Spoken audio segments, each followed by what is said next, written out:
O que que a gente precisa parar para pensar aqui quando a gente fala da ânima e do ânimos? Eles não são controláveis. Aqui existe um ponto muito importante. Ânimos e ânimas vivem numa camada profunda do inconsciente, mais profunda que a nossa sombra. Por isso, não são controláveis, eles têm uma certa autonomia, funcionam quase como personagens internos. Então, eles possuem vida própria, reações próprias, intenções próprias. Vou controlar o meu ânimo, vou dominar. Não, você não vai. Você vai integrar, você vai aprender a se relacionar com ele. Entendeu? Porque ele tem as próprias intenções, as suas próprias reações, tem voz própria. Normalmente a gente só consegue perceber a sua ação de forma indireta. Como é que isso também pode ser visto? Através dos sonhos, das paixões e dos conflitos emocionais. A projeção, o grande mecanismo. O que é a projeção? É o grande mecanismo onde também nos auxilia a perceber essas coisas. O modo principal como ânima e ânimos aparecem na vida é através da projeção. O que significa projeção? Significa uma parte nossa que é vista no outro quando alguém se apaixona intensamente. Então, muitas vezes a gente não está vendo a pessoa real. Nem a gente se mostra real, nem o outro também. Então, é conforme a nossa projeção. Então, a gente está vendo a nossa própria ânima ou o nosso próprio ânimos projetado nele. Então, o homem vê na mulher a própria ânima. E a gente vê no homem o próprio ânimos, tá bom? Então, essas são essas projeções. Por isso que a paixão pode ser tão intensa, encantadora, magnética, devastadora, mas na verdade aquilo é um reflexo interno. Qual que é o perigo das projeções? Quando a relação é baseada em projeção, acontecem algumas coisas. A relação fica emocionalmente intensa, mas também instável, porque a pessoa não está se relacionando com o outro, ela está se relacionando com uma parte da sua própria psique. Isso explica fenômenos comuns como relacionamentos extremamente passionais, dependência emocional, dificuldade enorme de terminar, sensação de uma perda de si, aquele vazio, onde você não consegue se sentir inteira. Então, quando a projeção se desfaz, a relação pode acabar naturalmente, sem aquele sofrimento extremo, porque aquilo que sustentava o vínculo não está mais aí. Aí entra a parte da gente trabalhar terapeuticamente. Então, eu ressignifico algo, eu libero algo. O que que acontece? Aquilo não tem mais função a cumprir na minha vida. Energeticamente, o vínculo se desfaz, tá? Então, qual que é o objetivo da psique? O objetivo final da psique não é a projeção, é a integração. Ou seja, ânima e ânimos precisam voltar para dentro. A gente não tem que se relacionar com eles fora, fugindo de se relacionar dentro, entende? Eles precisam se tornar nossos aliados internos. Quando isso acontece, surge algo muito importante, que é a nossa maturidade emocional. A gente deixa de exigir que o outro complete, a gente cure, salve, resolva a nossa vida. O relacionamento passa a ser encontro e deixa de ser dependência, ok? Então, mais uma coisa, relações de dependência e codependência, ânimo e ânimas mal integrados, certo? Qual que é a genialidade do Lenormand? Agora a gente chega em algo extraordinário, né? O criador do baralho colocou essa estrutura diretamente na carta, e ele fez isso de forma simbólica. Então a gente observa a carta 28, o cavaleiro, a carta 29, a dama, né? O homem e a mulher. Essas cartas elas possuem duas camadas, imagem e naipe. E essas são duas camadas complementares, tá? Na carta 28, o cavaleiro, o Ás de Copas, aqui a gente tem um símbolo extraordinário. Imagem, homem, exterior masculino, mas o naipe é Copas. Copas representa emoção, sensibilidade, sentimento, água, vida afetiva. Ou seja, exterior masculino, interior feminino. E essa é exatamente a definição da ânima. O homem possui dentro de si uma dimensão profunda emocional, e é essa dimensão que aparece simbolizada pelo Ás de Copas. A força do Ás. Aqui entra um detalhe essencial. Não é qualquer carta de copas, é o Ás de Copas. O Ás representa a origem, o nascimento, a potência pura, a energia primordial. No sistema simbólico dos números, que a gente já viu lá atrás, o Ás representa a unidade, o absoluto, o princípio criador. Ou seja, não estamos falando de emoções comuns, estamos falando da fonte da energia emocional. Entende? Então, o homem tem dentro dele essa fonte. O que o Ás de Copas representa? O Ás de Copas simboliza explosão dos sentimentos, amor, fertilidade emocional, capacidade de conexão profunda, é a força da vida emocional. Mas essa força possui dois lados: positivo, amor, sensibilidade, ternura e generosidade. Negativo, instabilidade emocional, ciúmes, dependência e drama emocional.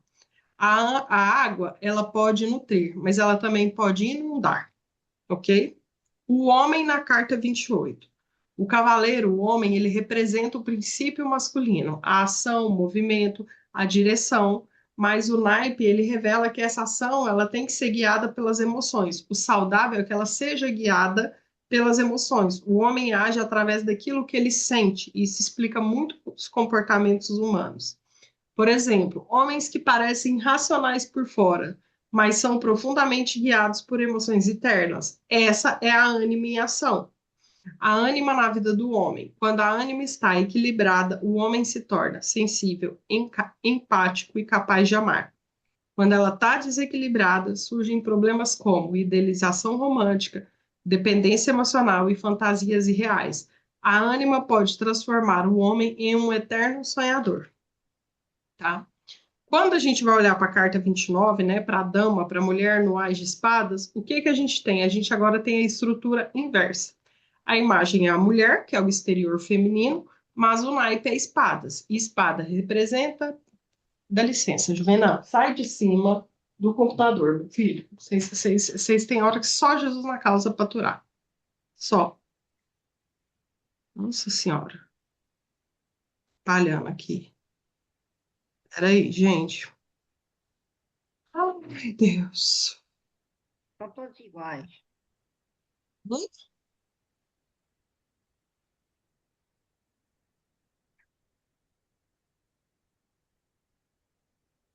Vamos lá.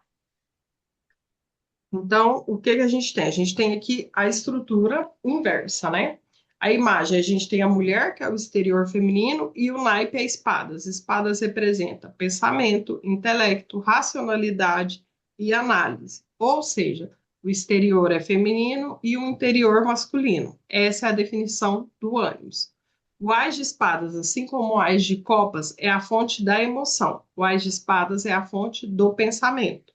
Então, ele vai representar o despertar mental, ideias novas, clareza, poder intelectual, mas também pode representar conflito, porque todo pensamento novo vai desafiar estruturas antigas.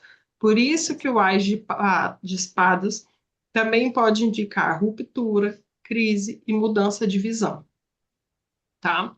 O ânimos na vida da mulher, quando o ânimos ele está equilibrado, ele traz para a mulher coragem, clareza, aquilo que eu já falei para vocês lá em cima, autonomia e capacidade de decisão. Quando ele está negativo, ele aparece com rigidez mental, crítica constante e opiniões absolutas. É o famoso padrão da mulher dominada por ideias inflexíveis. Então, é aquela mulher mais dominadora, mais inflexível, sabe, aquela coisa mais parruda. Então, que é importante aqui? A chave das duas cartas. O que a gente vai agora observar nessa genialidade simbólica? Na carta 28, o homem com copas, e na carta 29, a mulher com espadas, ou seja, masculino externo mais feminino interno. Feminino externo mais masculino interno. Essas cartas revelam que todo ser humano possui duas polaridades. A aparência externa é apenas metade da realidade. A outra metade está dentro. Então, por que que isso foi feito? Para que a gente tenha capacidade de acessar a missão da vida psíquica. O objetivo da psique é integrar essas duas forças. Quando o masculino e o feminino internos se equilibram, surge algo maior, que o Jung chamou de individuação. Então, o que é individuação? O processo de individuação é o caminho para se tornar um ser humano inteiro, não Porra. perfeito, mas integrado. Então, quais são as grandes lições dessas duas cartas? Essas cartas nos lembram de algo fundamental. Não somos apenas o que aparentamos ser. somos uma combinação de forças opostas. E quando negamos uma delas, criamos desequilíbrio. Quando aceitamos ambas, a gente cria a harmonia. O desequilíbrio tira a nossa força, a harmonia eleva o nosso potencial, a nossa força, a nossa energia, tá? Então, o baralho cigano, ele não fala apenas de acontecimentos, ele fala da alma humana. E nas cartas 28 e 29, ele revela uma verdade profunda. Cada ser humano carrega dentro de si o seu oposto. O homem carrega o feminino, a mulher carrega o masculino. E a maturidade não está em negar isso, está em integrar. Porque somente quando essas duas forças se encontram dentro de nós é que nós nos tornamos completos. Então, essa é a nossa missão aqui. E aí, vamos supor que numa aula essas cartas caiam perto dos livros. Olha, você precisa buscar mais autoconhecimento, estudar mais, se conhecer. Se for na carta dos ratos ali e um chicote, vamos supor, precisa trabalhar o seu desgaste emocional, roubo energético, precisa trabalhar a sua questão com organização, com recurso, precisa trabalhar a sua submissão, que os outros já dominaram em você. Então, as cartas perto sempre vão dizer para a gente a tônica de como isso vai ser trabalhado. Tá? Deixa eu só. Vocês têm dúvidas disso?